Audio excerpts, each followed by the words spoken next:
ونستعينه ونستغفره ونؤمن به ونتوكل عليه ونعوذ بالله من شرور أنفسنا ومن سيئات أعمالنا من يهده الله فلا مضل له ومن يضلله فلا هادي له ونشهد أن لا إله إلا الله وحده لا شريك له ونشهد أن سيدنا وسندنا ونبينا ومولانا محمدا عبده ورسوله أما بعد فقد قال الله تعالى في كلامه المجيد وفرقانه الحميد أعوذ بالله من الشيطان الرجيم بسم الله الرحمن الرحيم كل نفس ذائقة الموت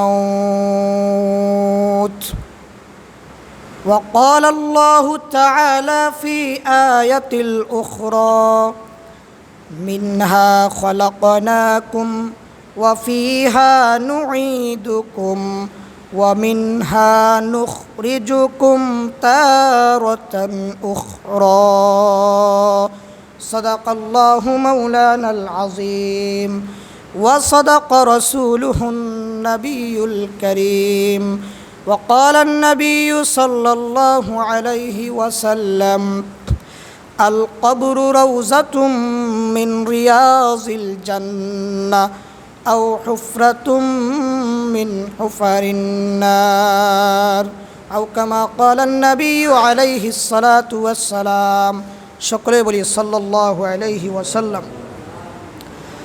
محترم حاضرين রবিউল আউয়াল মাসের শুক্রবার জুমার দিনে জুমার নামাজকে উদ্দেশ্য করে আগেভাগে এসে কোরআন সুন্নাহ থেকে মহাগ্রন্থ আল কোরআন থেকে তাফসির শোনার মতো আমাদেরকে তৌফিক করে দিয়েছেন আল্লাহ পাক রব্বুল আলামিন। এজন্য প্রথমেই শুকরিয়া জ্ঞাপন করে বলি আলহামদুলিল্লাহ। আমি আপনাদের সম্মুখে একখানা আয়াতে কারিমা তেলাওয়াত করেছি, দুইখানা আয়াতে কারিমা অংশবিশেষ তেলাওয়াত করেছি।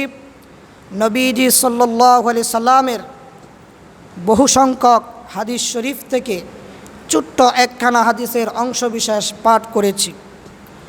নির্দিষ্ট বা নির্ধারিত যে সময়, এই সময়ের ভিতরে উক্ত কোরআন ও হাদিসের আলোকে কিছু আলোচনা সংক্ষিপ্ত আকারে তাফসির পেশ করার মতো যেন আল্লাহ তাআলা তৌফিক দান করেন, এজন্য সকলেই বলুন আমিন।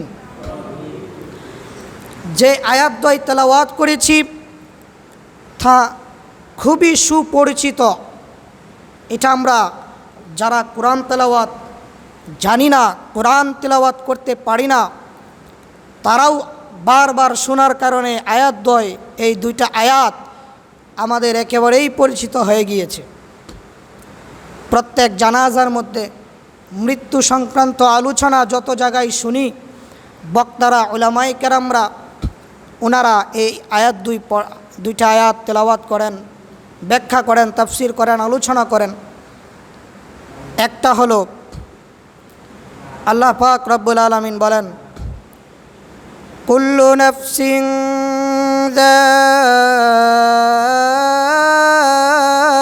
যায়িকাতুল মাউত। সবাই বলেন আল্লাহু আকবার। এটার অর্থ সবাই জানে যে মৃত্যুর স্বাদ সকলেরই একদিন গ্রহণ করতে হবে।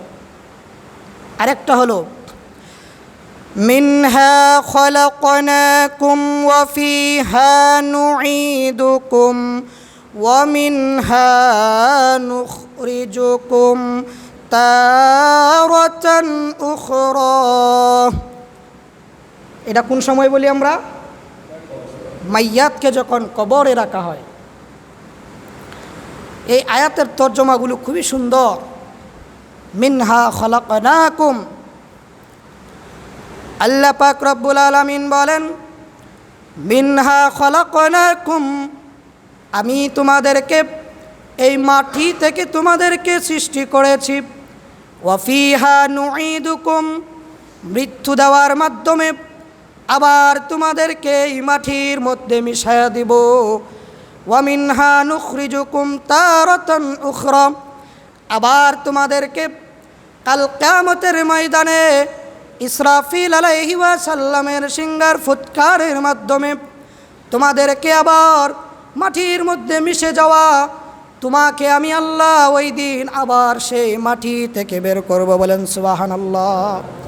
তিনটা অর্থ, যার বাংলা ব্যাখ্যা হলো, আমি উর্দুতে অনেক সময় বলি তুম কাহা সে আয়া হ্যায় और किस लिए आया है और तुम कहाँ जाने रहता।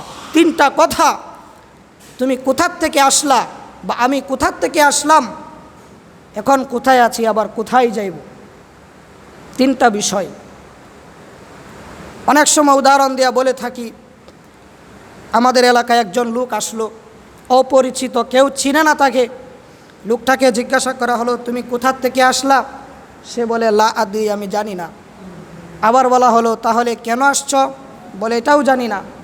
বলে এখান থেকে আবার কোথায় যাইবা? বলে এটাও জানি না। তাহলে নিঃসন্দেহে মানুষ লোকটাকে পাগল বলবে, কারণ যার গন্তব্য ঠিক নাই, গন্তব্যের কথা বলতে পারে না, তাকে মানুষ পাগল বলে।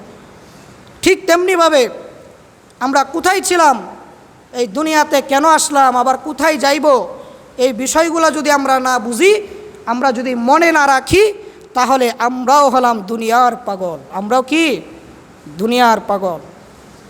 মোহতারাম হাজিরিন, আমার আলোচ্য বিষয়টা না, প্রথম যে আয়াতে কারিমা তেলাওয়াত করেছি, অনেক সুপরিচিত একটি আয়াত, যে আয়াতে কারিমায় আল্লাহ বলেন কুল্লু নাফসিন যায়িকাতুল মাউত, প্রত্যেক প্রাণীর মৃত্যুর স্বাদ আস্বাদন করতে হবে, মৃত্যুর যন্ত্রণাকে তার বরণ করে নিতে হবে, না চাইলেও বরণ করে নিতে হবে।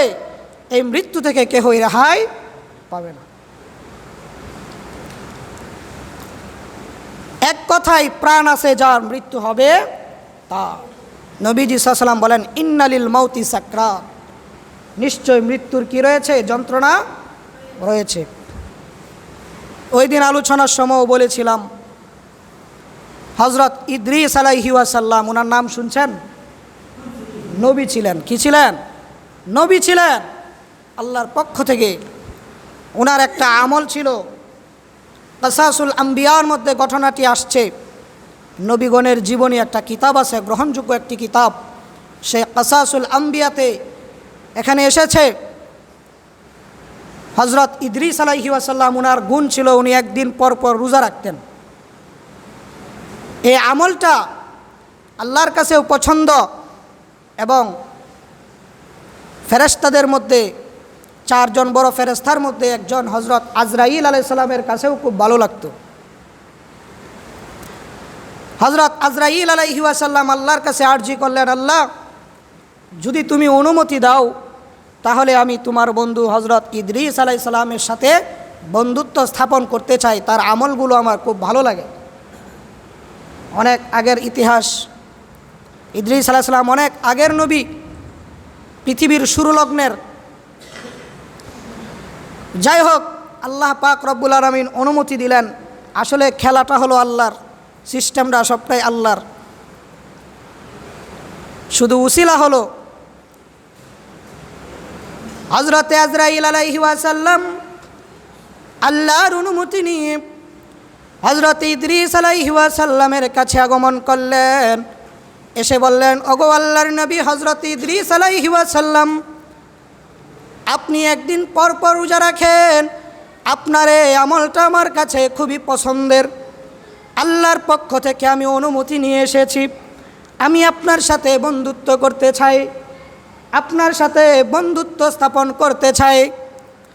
আল্লাহর নবী হযরত ইদ্রিস আলাইহিস সালাম বলেন, বন্ধুত্ব করবা ভালো কথা, আমারও একটা শর্ত আছে, যেহেতু তুমি আজরাইল, তোমার নির্দিষ্ট একটা কাজ আছে, তুমি মানুষের জানকে কবজ করে নিয়ে যাও আল্লাহর কাছে। তাহলে আমার একটা শর্ত আছে, সেটা হলো আমাকে একবার তুমি, যেহেতু তুমি আমার বন্ধু, কাজেই আমাকে শখের মৃত্যু দিবা।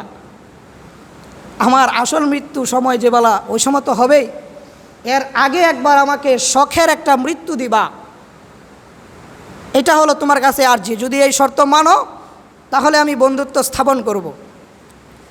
আজরাইল আলাইহিস সালাম আল্লাহর কাছে অনুমতি চাইলেন, আল্লাহ বলেন ঠিক আছে, তাই করো। এরপরে হযরত আজরাইল আলাইহিস সালামের উনি আল্লাহর আদেশক্রমে, অনুমতিক্রমে ইদ্রিস আলাইহিস সালামের জান কবজ করলেন। কবজ করার পরে উনি জাহান্নাম দেখলেন, এরপরে জান্নাতে ঢুকলেন, জান্নাতের নেয়াজ নেয়ামত দেখলেন। দেখার পরে উনি আর ওখান থেকে আসতে মন চায় না। উনি আবার বলেন, মানুষের মৃত্যু একবারই হয়, যাও আমার মৃত্যু হয়েছে, এটাই লাস্ট। আল্লাহ বলেন, থাক, আমার বন্ধু যেটা বলছে সেটাই হোক। তো উনার মৃত্যুটা কিন্তু আপনার আমার মতো এরকম স্বাভাবিক মৃত্যু না, এটা শখের মৃত্যু ছিল। কিতাবের ভাষায় বলা হয়, ইতিহাসের পাতায় যেটা লেখা, এর দ্বারা বোঝা যায় ইদ্রিস আলাইহিস সালামের মৃত্যুটা ছিল শখের মৃত্যু। শখ, যে ময়রা দেখতাম কেমন লাগে। এর কয়েকদিন পরে একজন লোক স্বপ্ন দেখল, আল্লাহর নবী হযরত ইদ্রিস আলাইহিস সালামকে স্বপ্ন দেখল। দেখার পরে জিজ্ঞাসা করা হলো, ওগো আল্লাহর নবী ইদ্রিস আলাইহিস সালাম, আপনি যে মৃত্যুবরণ করলেন, আপনার মৃত্যুর সময় কষ্ট কেমন হয়েছিল, আপনার মৃত্যুর যন্ত্রণা কেমন হয়েছিল, আমাদেরকে বলুন। আল্লাহর নবী হযরত ইদ্রিস আলাইহিস সালাম বলেন, আমার শখের মৃত্যুর সময় আমার এমন কষ্ট হয়েছিল, একটা জ্যান্ত বকরিকে গাছের মধ্যে পিছনের পাগুলো উপরে দিয়া ঝুলন্ত অবস্থায় বেঁধে শরীরের চামড়াগুলো যদি টেনে টেনে চিরা হয়, তাহলে যেমন কষ্ট হবে বকরিটার, তার চাইতে মনে হয় আমার কষ্ট আরও বেশি হয়েছিল। আসলে উদাহরণ দিছে বুঝানোর লেগা যে মৃত্যুর যন্ত্রণা কত কঠিন। আল্লাহর নবী হযরত ঈসা আলাইহিস সালামকে আল্লাহ একটা মুআজিজা দিয়েছিলেন। উনি, মুআজিজা কাকে বলে এটা অনেকেই বুঝে না। মুআজিজা হলো উম্মতের, সাধারণ মানুষের সাধারণ নিয়মের ব্যতিক্রম নবীদের কাছ থেকে কিছু প্রকাশ পাওয়াকে বলা হয় মুআজিজা। কি বললাম? ধরেন সাধারণ নিয়মের বাহিরে আমাদের জীবনে, দৈনন্দিন জীবনে চলার পথে যেই নিয়ম, যেই সিস্টেম আছে দুনিয়ার, এরকম সিস্টেমের বিপরীত কিছু যদি কোনো নবীর কাছ থেকে প্রকাশ পায়, তাহলে সেটাকেই বলা হয় মুআজিজা। যেমন লাঠি দিয়া পাথরের মধ্যে আঘাত করলে লাঠি ভেঙে যায়, এটাই সাধারণ নিয়ম। কিন্তু আল্লাহর নবী হযরতে মূসা পয়গম্বর আলাইহিস সালাম, ওনার লাঠি দিয়া পাথরে আঘাত করলে পাথর দ্বিখণ্ডিত হয়ে ঝর্ণা বের হয়ে যেত। বলেন সুবহানাল্লাহ। এটাই ছিল ওনার মুআজিজা। যেমন চাঁদ আকাশের মধ্যে আছে, এভাবে ইশারা করলে চাঁদ দ্বিখণ্ডিত হবে না, এটাই দুনিয়ার নিয়ম, সাধারণ নিয়ম। কিন্তু আপনার আমার পয়গম্বরে আরবি আখির নবী হযরতে মুহাম্মদ সাল্লাল্লাহু আলাইহি ওয়াসাল্লাম আঙ্গুলের ইশারা দেওয়ার কারণে চাঁদ দ্বিখণ্ডিত হয়ে যাওয়া, এটাই হলো মুআজিজা। বলেন সুবহানাল্লাহ। মৃত মানুষ যারা মারা যায় তারা কখনো আর ফিরে আসে না, কবর থেকে উঠে না। কিন্তু আল্লাহর নবী হযরতে ঈসা পয়গম্বর আলাইহি ওয়াসাল্লাম কবরের পাশে যায় যদি বলতেন কুম বিইজনিল্লাহ, তুমি আল্লাহর অনুমতিতে কবর থেকে জীবিত হয়ে দাঁড়ায় যাও, সাথে সাথে কবর থেকে মৃত ব্যক্তি জীবিত হয়ে দাঁড়ায় যাইতে বলেন সুবহানাল্লাহ। এটা ছিল ওনার মুজিজা।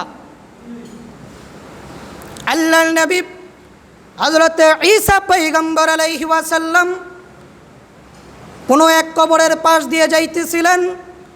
এমন সময় কবরের পাশে গিয়া বললেন, কুম বিইযনিল্লাহ, একে আছো কবরের ভিতরে, আল্লাহর অনুমতিতে তুমি দাঁড়ায়া যাও। সাথে সাথে কবর ফেরে একজন দাঁড়ায়া গেল। জিজ্ঞাসা করা হলো, তুমি কে? উনি বলেন, আমি নূহ আলাইহিস সালামের সন্তান সাম। বলে, তোমার মৃত্যু হয়েছিল কত বছর আগে? বলে, 1000 বছর আগে মৃত্যু হয়েছে। তোমার মৃত্যুর যন্ত্রণা কেমন হয়েছিল? উনি বলেন, আজ থেকে 1000 বছর পূর্বে আমার মৃত্যু হয়েছিল। আল্লাহর কসম করে বলি, ওই সময় মৃত্যুর সময় আমার যেই যন্ত্রণা কষ্ট হয়েছিল, আমি আজও সেই কষ্ট এখনো ভুলি না। তাহলে এতটুকু বুঝেন, এই কাসাসগুলো, এই ঘটনাগুলো ইতিহাসের দ্বারা আমরা বুঝতে পারি মৃত্যুর যন্ত্রণা কত কঠিন। এজন্য আল্লাহ বলেন, কুল্লু নাফসিন যায়িকাতুল মাউত, প্রত্যেক প্রাণীর মৃত্যুর স্বাদ আস্বাদন করতে হবে। এক কথায়, প্রাণ আছে যার মৃত্যু হবে তার। এটা কিন্তু আপনার আমার সামনে রয়ে গেছে। এই মৃত্যুর স্বাদ, মৃত্যুর পেয়ালা আপনার আমার একদিন গ্রহণ করতেই হবে। এর থেকে কেহই রেহাই পাবে না। আল্লাহর নবী, বিশ্ব নবী রাহমাতুল লিল আলামিন যেদিন পৃথিবী থেকে বিদায় হয়ে চলে যাবেন, আল্লাহর নবী মৃত্যু শয্যায় শায়িত ছিলেন। আল্লাহর নবীর গায়ে একটা লম্বা চাদর দিয়ে ঢাকা ছিল। আম্মা জান আয়েশা বলেন, আমি নবীজির পাশে বসা ছিলাম। হঠাৎ করে তাকায়া দেখি আল্লাহর নবী, বিশ্ব নবী রাহমাতুল লিল আলামিন চাদরের নিচে একটা হাত আর একটা পা একবার গোটায় আর একবার প্রশস্ত করে এরকম করতেছে। আম্মা জান আয়েশা বলেন, আমি ভাবলাম নবীজির কি সাকরাত শুরু হয়ে গেল নাকি। আবার চিন্তা করি, যেই নবীর শান মর্যাদা এত বেশি, আল্লাহর পরে যার স্থান, বেগুনা মাসুম আমার নবী, এই নবীর সাকরাত হওয়ার কথা না। এই ধারণা যখন আমার হলো, আমি আয়েশা নবীজির গায়ের উপর থেকে চাদরটা টান দিয়া সরাইলাম। ও সাহাবীরা রে, আমি আয়েশা যখন আল্লাহর নবীর গায়ে থেকে চাদরটা টান দিয়া সরাইলাম, আমার ধারণা পাল্টে গেল। চাদরটা সরাইয়া দেখলাম আল্লাহর নবীর গায়ের প্রতিটা পশমের গোড়া থেকে জোরে ঘাম ঝরতেছিল। আমি আয়েশা একটা পেয়ালার মধ্যে কিছু পানি নিয়া একটু পরে পরে হাতটা ভিজায়া নবীজির চেহারাটা মুছে দিতাম। একটু পর পর শুকায়া যাইতো, আমি আয়েশা মুছে দিতাম। আহারে, যেই নবীর জন্য এত কিছু, সেই নবীর যদি এই অবস্থা হয়, তাহলে আপনার আমার কেমন অবস্থা হবে। আর যদি আল্লাহ না করুন গুনাহগার অবস্থায় যদি মারা যায়, কবিরা গুনাহ অবস্থায় কেউ যদি মারা যায়, তাহলে তার মৃত্যু কিন্তু স্বাভাবিক হবে না। আল্লাহ বলেন, ওয়ান্নাজিআতি গরকা, আজরাইল আলাইহি ওয়াসাল্লাম তার ভিতরে ডুব দিয়া টেনে হেসড়ে তার জানটাকে বের করা হবে। কত কঠিন হবে একটু চিন্তা করেন। মোহতারাম হাজরিন, কাজেই মৃত্যুর যন্ত্রণা থেকে কেহই রেহাই পাবে না। তবে লোকটা যদি মুমিন হয়, ঈমান নামক দৌলত নিয়ে, আমল নিয়ে যদি কবরে যাইতে পারে, তাহলে তার মৃত্যুর যন্ত্রণা হবে ঠিক, কিন্তু সে তা অনুভব করবে না। তার কাছে এই কষ্ট মনে হবে না। ওই কষ্টটাও তার কাছে আনন্দে রূপান্তরিত হবে। বলেন সুবহানাল্লাহ। এটি আল্লাহ বলেন, ওয়ান্নাশিতাতি নাশতা,